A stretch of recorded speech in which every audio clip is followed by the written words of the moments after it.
There was once a young man whose life was a storm. His emotions ruled him, tossing him from anger to despair, from frustration to regret. His life was a mess.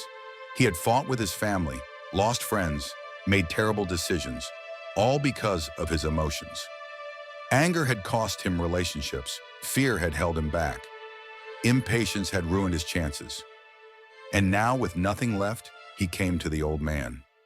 Not just any old man, the man people whispered about, the one who spoke in riddles, the one whose words had saved many. The young man spoke first, his voice raw.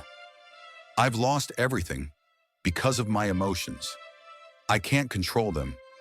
They control me." The old man nodded as if he had heard these words 1,000 times before. He didn't scold. He didn't pity. He simply spoke. "Let me tell you a story. There was once a village that depended on a mighty river. It gave them water, food, and life. But the river had no master. Some seasons it raged, destroying everything. Other times it dried up, leaving them to starve. The villagers feared the river. They cursed it when it was cruel and worshipped it when it was kind. One day a traveler passed through. He saw their suffering and asked, "Why do you allow the river to control your fate?" The villagers looked at him, confused. "It is a river. It flows as it pleases. We have no control." The traveler smiled. "You have every choice." And so he taught them to build a dam. It took time. It took effort. But once it was done, the river no longer ruled them. They ruled it. The floods didn't destroy them anymore. The droughts didn't starve them. They had tamed the river. The old man stopped speaking, staring into the fire. The young man frowned.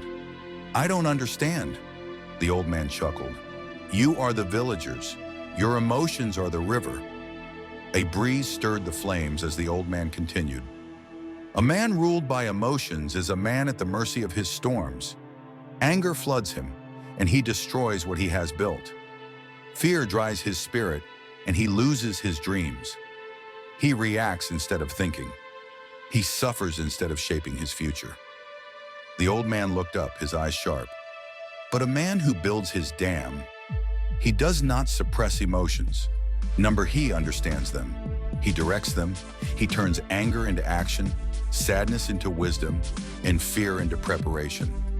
That is the difference between those who fail and those who succeed." The young man sat still, breathing heavily. This was truth. He had spent his whole life blaming emotions, thinking they were his curse.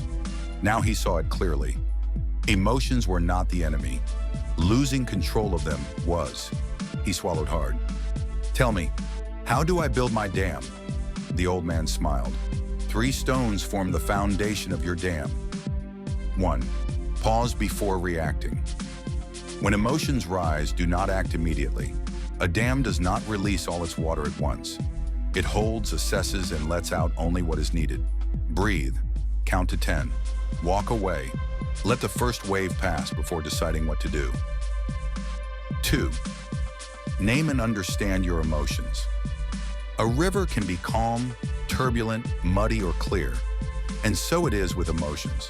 Instead of saying, "I am angry," say, "I feel anger." It is not who you are.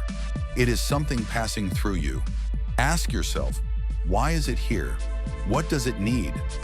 Only when you understand emotions can you direct them. 3rd channel, do not suppress. A dam does not block the river, it guides it. Suppressing emotions is like building a weak wall. Eventually, the pressure will break it. Instead, find a way to use your emotions. Turn frustration into fuel. Turn sadness into reflection. Turn fear into action. Use the energy, but do not let it drown you. The young man sat in silence, absorbing every word. He thought of the friendships he had destroyed in anger, the chances lost because of fear, the dreams abandoned because of doubt. He had been a village at the mercy of its river, but no more. The old man rose, stretching his weary bones. "You came seeking guidance. I have given it. But wisdom means nothing without action. The dam does not build itself." The young man stood as well, but this time he was not heavy with doubt. He was heavy with purpose. As he walked away, he felt something shift inside him. The river would always be there, flowing as it pleased. But from this day forward, he would decide its course. As the story ends, the screen fades to black, and the narrator's voice asks, "What about you? Are you a village at the mercy of its river, or are you ready to build your dam?" Comment below. What emotion have you struggled with the most? And how will you take control?